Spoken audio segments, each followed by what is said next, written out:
Tout pour investir. Dose d'économie. Mon cher Nicolas, bonjour.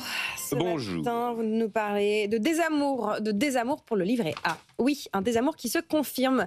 Le principal livret d'épargne réglementé français a connu son pire mois, ce mois de mars, depuis 10 ans.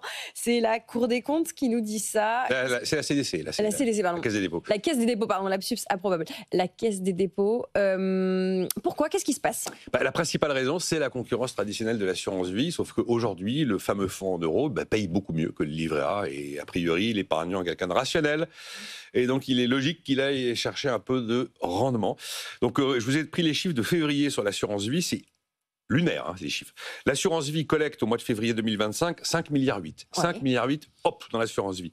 Le livret A et son cousin, le LDDS, collectent au même mois de février à peine 1 milliard. Ouais. 5,8 milliards, 1 milliard entre assurance vie et les deux livrets phares d'épargne réglementée. La deuxième raison, c'est que la rémunération du livret A a baissé.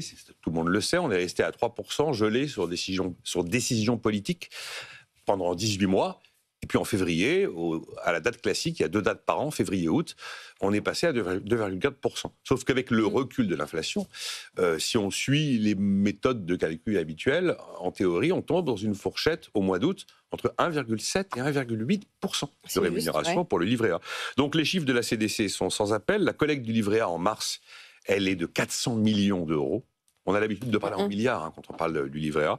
C'est 74% de moins qu'en mars 2024 et c'est effectivement l'une des pires collectes mensuelles depuis presque 10 ans. Et depuis le début de l'année, vous prenez les 3 premiers mois de l'année 2025, le livret A tout seul cette fois-ci, il a collecté 1,7 milliard.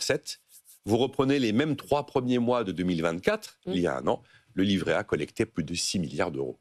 Donc l'écart est monumental et probablement jamais vu depuis que ce produit, vous savez, a été généralisé à toutes les banques.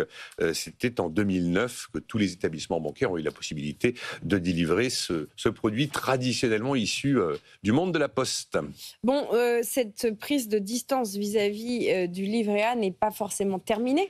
Et il y a de grandes chances qu'elle ne soit pas terminée, parce que vous imaginez l'effet psycho si en août on passe sous les 2%. C'est l'effet prix charmant, et 3,99, c'est pas 4 euros. Ah oui, mais 1,99, ça n'a pas le même effet que 2. Donc, on sait très bien qu'il y a une dimension politique, un arbitrage politique dans le taux du livret A. Je vois mal Bercy prendre le risque de laisser la formule de calcul s'appliquer pour installer un taux de rémunération qui serait en dessous des 2. Par contre, tomber à 2, ça, je peux pratiquement vous l'affirmer. Mais a priori, le Bercy interviendra. Il faut rappeler qu'il y a 60% des fonds du livret A qui sont quand même collectés par la puissance publique, enfin collectés, ils sont gérés par la puissance publique, en l'occurrence la CDC. Donc la puissance publique est intéressée par le livret A. Ensuite, troisième raison, le livret A est victime d'autres produits d'épargne. L'once d'or est hyper attractive. L'argent qui va dans l'or ne va pas forcément ailleurs, bien évidemment. Vous avez aussi une génération, les jeunes adultes, qui ont davantage l'appétit au risque, qui vont davantage vers l'assurance vie en unité de compte, beaucoup plus que les aînés, on va dire.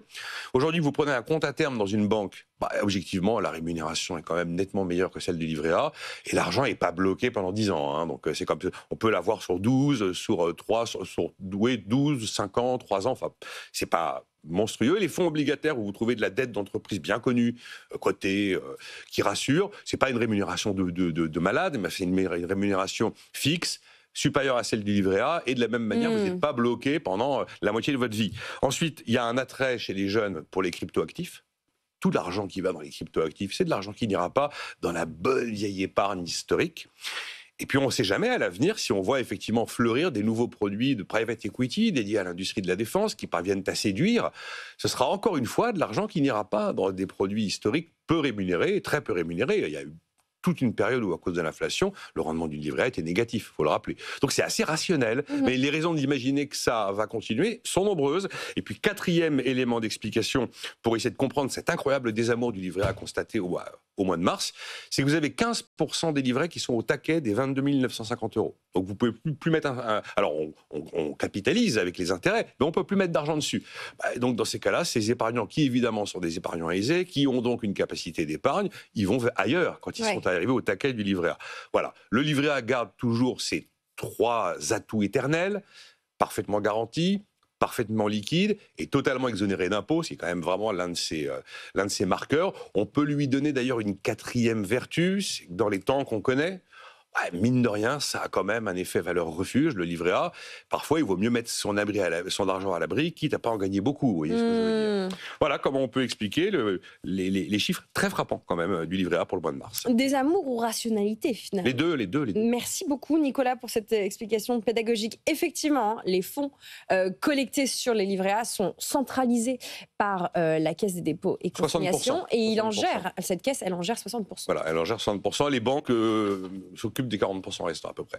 Et en théorie, ça finance les prêts aux offices HLM. Voilà. Mais ça finance aussi les prêts aux collectivités.